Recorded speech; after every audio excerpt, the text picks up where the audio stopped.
ನಮಸ್ಕಾರ ಸ್ನೇಹಿತರೆ ಯೂಟ್ಯೂಬ್ ಒಂದು ದೊಡ್ಡ ಶಾಕಿಂಗ್ ಅಪ್ಡೇಟ್ ಕೊಟ್ಟಿದೆ. ಅದನ್ನು ನೋಡಿದ ಮೇಲೆ ಅಯ್ಯೋ ಇದು ಏನಪ್ಪ ಅಂತ ನನಗೂ ಒಂದು ಕ್ಷಣ ಶಾಕ್ ಆಯಿತು. ಹಾಗಾಗಿ ತಕ್ಷಣ ನಿಮಗೆ ಈ ಮಾಹಿತಿ ಕೊಡಬೇಕು ಅಂತ ಈ ವಿಡಿಯೋ ಮಾಡ್ತಾಯಿದ್ದೇನೆ ಸ್ನೇಹಿತರೆ. ನಿಜ ಹೇಳಬೇಕು ಅಂದರೆ ಕೆಲವು ಹೊಸ ಯೂಟ್ಯೂಬ್ ಕ್ರಿಯೇಟರ್ಸ್ಗೆ ಈ ಅಪ್ಡೇಟ್ ತುಂಬ ದೊಡ್ಡ ವಿಷಯ ಆಗ್ಬೋದು ಸ್ನೇಹಿತರೆ. ಯಾಕೆ ಅಂತೀರಾ ಸ್ನೇಹಿತರೆ, ಇಷ್ಟು ದಿನ ಯೂಟ್ಯೂಬ್ನಲ್ಲಿ ಫುಲ್ ಮಾನಿಟೇಷನ್ಗಾಗಿ ನಾವು ಹೇಳ್ತಿದ್ದದ್ದು 1,000 ಸಬ್ಸ್ಕ್ರೈಬರ್ಸ್ 4,000 ಗಂಟೆಯ ವ್ಯಾಲಿಡ್ ಪಬ್ಲಿಕ್ ವಾಚ್ ಅವರ್ಸ್, ಅಥವಾ 1,000 subscribers 10 million valid public shorts views ಅಂತ. ಆದರೆ ಈಗ ಯೂಟ್ಯೂಬ್ ಕೊಟ್ಟಿರೋ ಹೊಸ ಮಾಹಿತಿಯ ಪ್ರಕಾರ ಸ್ನೇಹಿತರೆ, ಈ ವಾಚ್ ಅವರ್ಸ್ ಮತ್ತು ಶಾರ್ಟ್ಸ್ ವ್ಯೂಸ್ ಥ್ರೇಶೋಲ್ಡ್ಗಳಲ್ಲಿ ಕ್ರೈಟೀರಿಯಾಗಳಲ್ಲಿ ದೊಡ್ಡ ಬದಲಾವಣೆ ತರ್ತಿದೆ. ಹಾಗಾದರೆ ಏನು ಬದಲಾವಣೆ ಬರಲಿದೆ ಬನ್ನಿ ಒಂದೊಂದಾಗಿ ಬಹಳ ಸರಳವಾಗಿ ಅರ್ಥ ಮಾಡಿಕೊಳ್ಳೋಣ ಸ್ನೇಹಿತರೆ. ಮೊದಲೇ ದೊಡ್ಡ ಬದಲಾವಣೆ 4,000 ವಾಚ್ ಅವರ್ಸ್ ಬದಲಿಗೆ 8,000 ಗಂಟೆ ವಾಚ್ ಅವರ್ಸ್.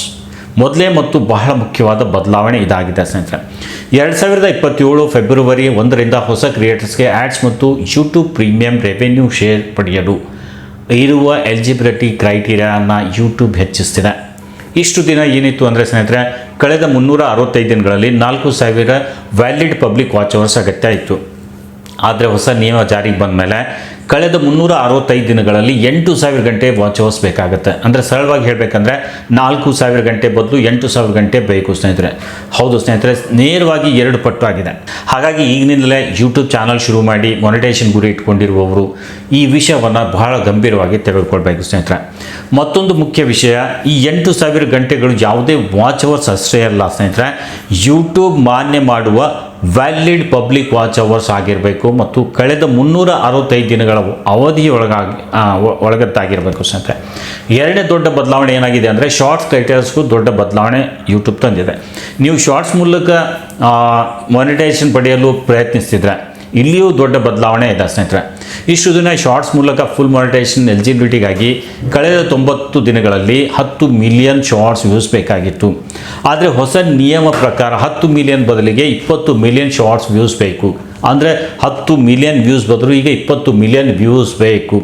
ಇದು ಕೂಡ ನೇರವಾಗಿ 2 ಪಟ್ಟು ಸ್ನೇಹಿತರೆ. ಮತ್ತು ಈ ವ್ಯೂಸ್ ಕೂಡ ಕಳೆದ 90 ದಿನದೊಳಗೆ ಬರಬೇಕು. ಹಾಗಾಗಿ ಶಾರ್ಟ್ಸ್ ಕ್ರಿಯೇಟರ್ಸ್ ಕೂಡ ಇದನ್ನು ಗಮನದಲ್ಲಿಟ್ಟುಕೊಳ್ಬೇಕು ಸ್ನೇಹಿತರೆ. ಆದರೆ ಇಲ್ಲಿ ಒಂದು ಬಹಳ ಮುಖ್ಯವಾದ ವಿಷಯ ಇದೆ. ಇಲ್ಲಿ ಹಲವರು ಗೊಂದಲ ಮಾಡಿಕೊಳ್ಳುವ ಸಾಧ್ಯತೆ ಇದೆ ಸ್ನೇಹಿತರೆ. ಯೂಟ್ಯೂಬ್ ಕೊಟ್ಟಿರುವ ಈ ಅಪ್ಡೇಟ್ನಲ್ಲಿ ಶಾರ್ಟ್ಸ್ ಕ್ರಿಯೇಟರ್ ಪೂಲ್ಗೆ ಸಂಬಂಧಿಸಿದಂತೆ ಮತ್ತೊಂದು ಪ್ರತ್ಯೇಕ ಬದಲಾವಣೆಯನ್ನು ಇಲ್ಲಿ ಹೇಳಲಾಗಿದೆ. 2027 ಫೆಬ್ರವರಿ 1ರಿಂದ ಶಾರ್ಟ್ಸ್ ಕ್ರಿಯೇಟರ್ ಪೂಲ್ನಿಂದ ಪ್ರತಿ ತಿಂಗಳು ಅರ್ನಿಂಗ್ ಪಡೆಯಲು ಕ್ರಿಯೇಟರ್ಸ್ ಕಳೆದ 90 ದಿನಗಳಲ್ಲಿ 10 ಮಿಲಿಯನ್ ಕ್ವಾಲಿಫೈಡ್ ಶಾರ್ಟ್ಸ್ ವ್ಯೂಸನ್ನು ಮೇಂಟೈನ್ ಮಾಡಬೇಕಾಗುತ್ತದೆ ಎಂದು ಯೂಟ್ಯೂಬ್ ಹೇಳಿದೆ.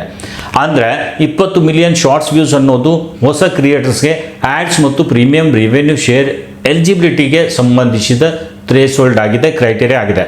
ಅಂದರೆ ಇದು ಮಾನಿಟೈಸೇಷನ್ಗೆ ಮಾತ್ರ ಅನ್ವಯ. ಆದರೆ 10 ಮಿಲಿಯನ್ ಶಾರ್ಟ್ಸ್ ವ್ಯೂಸ್ ಅನ್ನೋದು ಶಾರ್ಟ್ಸ್ ಕ್ರಿಯೇಟರ್ ಪೂಲ್ ಪೇಔಟ್ ಮಾಡೆಲ್ಗೆ ಸಂಬಂಧಿಸಿದ ರಿಕ್ವೈರ್ಮೆಂಟ್. ಇವೆರಡನ್ನು ಒಂದೇ ವಿಷಯ ಅಂತ ತಿಳ್ಕೊಳ್ಬೇಡಿ. ನೀವು ಪ್ರತಿ ತಿಂಗಳು ಶಾರ್ಟ್ಸ್ನಿಂದ ಅರ್ನಿಂಗ್ ಮಾಡಬೇಕಂದ್ರೆ 10 ಮಿಲಿಯನ್ ವ್ಯೂಸ್ ನಿಮ್ಮ ಚಾನಲ್ ಮೇಲೆ ಬರಲೇಬೇಕು. ಇದು ನೆನಪಿಡಿ. ಇನ್ನು ಈಗಾಗಲೇ ಮಾನಿಟೈಸೇಷನ್ ಇರುವ ಕ್ರಿಯೇಟರ್ಸ್ ಏನು ಮಾಡಬೇಕು? ನಮ್ಮ ಚಾನಲ್ ಮಾನಿಟೈಸ್ ಆಗಿದೆ, ಏನು ಮಾಡಬೇಕು? ಇದು ಬಹಳ ಮುಖ್ಯವಾದ ಪ್ರಶ್ನೆ ಸ್ನೇಹಿತರೆ. ನನ್ನ ಚಾನಲ್ ಈಗಾಗಲೇ ಮಾನಿಟೈಸೇಷನ್ ಇದೆ, ಹಾಗಾದರೆ ನಾನು ಮತ್ತೆ 8,000 ವಾಚ್ ಅವರ್ಸ್ ಮಾಡಬೇಕಾ? ಇದರ ಉತ್ತರ ಸ್ನೇಹಿತರೆ ಇಲ್ಲ. ಯೂಟ್ಯೂಬ್ ಹೇಳಿರುವ ಪ್ರಕಾರ ನಿಮ್ಮ ಚಾನಲ್ ಈಗಾಗಲೇ YPPಯಲ್ಲಿ ಇದ್ದು ಆ್ಯಡ್ಸ್ ಮತ್ತು ಯೂಟ್ಯೂಬ್ ಪ್ರೀಮಿಯಂ ರೆವೆನ್ಯೂ ಮೂಲಕ ಹಣ ಗಳಿಕೆ ಮಾಡ್ತಿದ್ರೆ ಈ ಹೊಸ ಎಲಿಜಿಬಿಲಿಟಿ ಥ್ರೇಶೋಲ್ಡ್ ಏನು ಕ್ರೈಟೀರಿಯಾ ಏನಿದೆ ನಿಮ್ಮ ಎಕ್ಸಿಸ್ಟಿಂಗ್ ಮಾನಿಟೈಸೇಷನ್ಗೆ ಪರಿಣಾಮ ಬೀರೋದಿಲ್ಲ.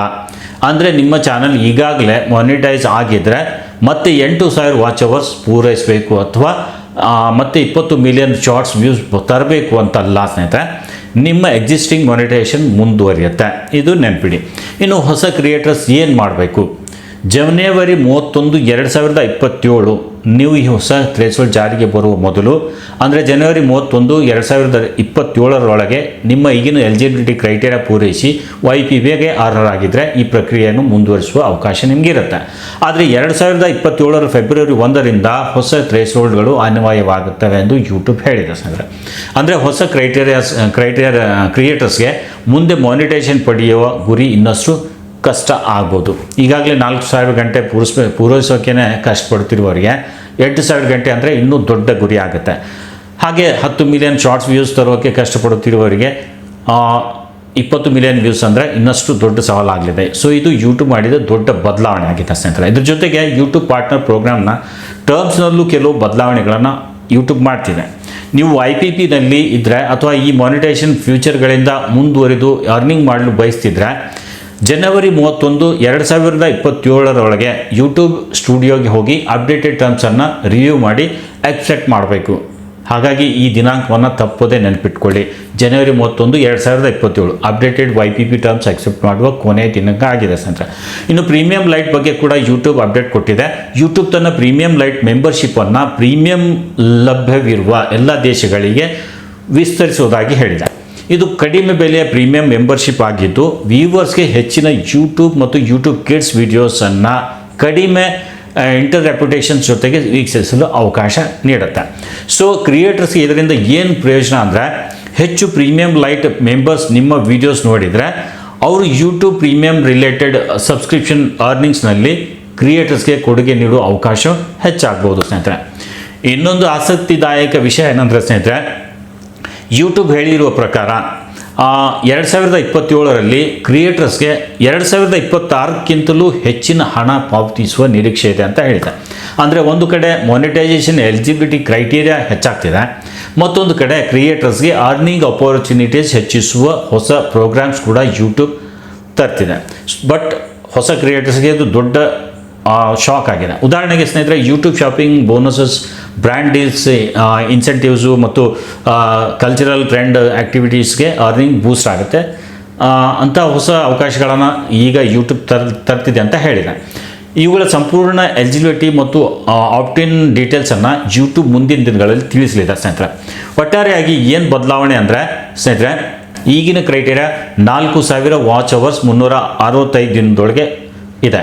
ಮುಂದೆ ಹೊಸ ಕ್ರೈಟೀರಿಯಾ 8,000 ವಾಚ್ ಅವರ್ಸ್ 365 ದಿನದೊಳಗೆ ಮಾಡಬೇಕು. ಅದೇ ರೀತಿ ಶಾರ್ಟ್ಸ್ನಲ್ಲೂ ಕೂಡ ಈಗ 10 ಮಿಲಿಯನ್ ಶಾರ್ಟ್ಸ್ ವ್ಯೂಸ್ 90 ದಿನದೊಳಗೆ ನಾವು ಮಾಡ್ತಿದ್ದೀವಿ. ಮುಂದೆ ಹೊಸ ಕ್ರೈಟೀರಿಯಾ ಸ್ನೇಹಿತರೆ 20 ಮಿಲಿಯನ್ ಶಾರ್ಟ್ಸ್ ವ್ಯೂಸ್ 90 ದಿನದೊಳಗೆ ಮಾಡಬೇಕು. ಆದರೆ ಗಮನದಲ್ಲಿಟ್ಟುಕೊಳ್ಳಿ, ಈ ಹೊಸ ಆ್ಯಡ್ಸ್ ಮತ್ತು ಪ್ರೀಮಿಯಂ ಎಲಿಜಿಬಿಲಿಟಿ ಥ್ರೆಶೋಲ್ಡ್ ಏನಿದೆ ಈಗಾಗಲೇ ಮಾನಿಟೈಸ್ಡ್ ಆಗಿರುವ ಕ್ರಿಯೇಟರ್ಸ್ಗೆ ಅನ್ವಯಿಸೋದಿಲ್ಲ ಅಂತ ಯೂಟ್ಯೂಬ್ ಸ್ಪಷ್ಟಪಡಿಸಿದೆ. ಸೊ ನನ್ನ ಅಭಿಪ್ರಾಯದಲ್ಲಿ ಸ್ನೇಹಿತರೆ, ಈ ಅಪ್ಡೇಟ್ ನೋಡಿ ಹೆದರಿಬಿಡುವ ಅಗತ್ಯ ಇಲ್ಲ. ನೀವು ಇನ್ನೂ ಯೂಟ್ಯೂಬ್ ಚಾನಲ್ ಶುರು ಮಾಡಿಲ್ಲ ಅಂದರೆ ಇನ್ನು ಯೂಟ್ಯೂಬ್ನಲ್ಲಿ ಮಾನಿಟೈಸೇಷನ್ ಆಗಲ್ಲ ಅಂತ ಅಂದ್ಕೊಳ್ಬೇಡಿ. ಯೂಟ್ಯೂಬ್ನಲ್ಲಿ ಈಗಲೂ ಅವಕಾಶ ಇದೆ ಸ್ನೇಹಿತರೆ. ಆದರೆ ಮುಂದೆ ಮಾನಿಟೈಸೇಷನ್ ಪಡೆಯಲು ಇನ್ನಷ್ಟು ಕನ್ಸಿಸ್ಟೆಂಟ್ ಆಗಿ ಕಂಟೆಂಟ್ ಮಾಡಬೇಕು, ಉತ್ತಮ ವಾಚ್ ತರಬೇಕು, ಆಡಿಯನ್ಸನ್ನು ರಿಟೈನ್ ಮಾಡಬೇಕು, ವಿಶೇಷವಾಗಿ ಹೊಸ ಕ್ರಿಯೇಟರ್ ಸ್ನೇಹಿತರೆ. ಸೊ ಇಂದಿನಿಂದಲೇ ನಿಮ್ಮ ಚಾನಲನ್ನು ಗಂಭೀರವಾಗಿ ತೆಗೆದುಕೊಂಡು ಕೆಲಸ ಮಾಡೋದು ಬಹಳ ಮುಖ್ಯ ಅಗತ್ಯ ಸ್ನೇಹಿತರೆ. ಹಾಗಾಗಿ ಯೂಟ್ಯೂಬ್ ಇಷ್ಟು ದೊಡ್ಡ ಬದಲಾವಣೆ ಮಾಡ್ತಿದೆ ಅನ್ನೋ ಸುದ್ದಿ ನಿಮಗೆ ಮೊದಲೇ ಗೊತ್ತಿರಬೇಕು ಅಂತ ಈ ಅಪ್ಡೇಟ್ ಕೊಟ್ಟಿದ್ದೇನೆ. ಇದರಲ್ಲಿರುವ ಇನ್ನೂ ಕೆಲವು ಪ್ರಮುಖ ಬದಲಾವಣೆಗಳಿವೆ. ವಿಶೇಷವಾಗಿ shorts, earning model, premium light, ಹೊಸ ಇನ್ಸೆಂಟಿವ್ ಪ್ರೋಗ್ರಾಮ್ಸ್ ಮತ್ತು YPP ಟರ್ಮ್ಸ್ ಬಗ್ಗೆ ಇನ್ನಷ್ಟು ವಿವರವಾಗಿ ನಾನು ಮುಂದಿನ ವಿಡಿಯೋದಲ್ಲಿ ಮಾತನಾಡ್ತೇನೆ. ಸೊ ಒಂದು ಪ್ರಶ್ನೆ, 4,000 ಗಂಟೆಗಳನ್ನು 8,000 ಗಂಟೆ ಮಾಡಿರುವ ಯೂಟ್ಯೂಬ್ನ ಈ ನಿರ್ಧಾರದ ಬಗ್ಗೆ ನಿಮ್ಮ ಅಭಿಪ್ರಾಯ ಏನು? ನಿಮಗೆ ಈ ಹೊಸ ನಿಯಮ ಸರಿ ಅನ್ನಿಸ್ತಾ, ಅಥವಾ ಹೊಸ ಕ್ರಿಯೇಟರ್ಸ್ಗೆ ಇದು ತುಂಬ ಕಷ್ಟ ಆಗ್ತದಾ ಅಂತ ಅನಿಸ್ತಿದೆಯಾ? ನಿಮ್ಮ ಅಭಿಪ್ರಾಯವನ್ನು ಕಮೆಂಟ್ನಲ್ಲಿ ತಪ್ಪದೆ ಕಮೆಂಟ್ ಮಾಡಿ. ಈ ಮಾಹಿತಿ ಉಪಯುಕ್ತ ಅನಿಸಿದರೆ ನಿಮ್ಮ ಯೂಟ್ಯೂಬ್ ಕ್ರಿಯೇಟರ್ಸ್ಗೂ ಕೂಡ ಸ್ನೇಹಿತರೆ ಶೇರ್ ಮಾಡಿ. ನಾನು ಮತ್ತೊಂದು ವಿಡಿಯೋದೊಂದಿಗೆ ಮತ್ತೆ ಸಿಗ್ತೇನೆ. ಅಲ್ಲಿವರೆಗೂ ಸ್ನೇಹಿತರೆ ಎಲ್ಲರಿಗೂ ಸುರಕ್ಷಿತವಾಗಿರಿ, ಒಳ್ಳೆ ಕಮೆಂಟ್ ಮಾಡಿ ಅಂತ ಹೇಳ್ತಾ ಈ ವಿಡಿಯೋನ ಇಲ್ಲಿಗೆ ಎಂಡ್ ಮಾಡ್ತಾ ಇದ್ದೀನಿ. ನಮಸ್ಕಾರ ಸ್ನೇಹಿತರೆ.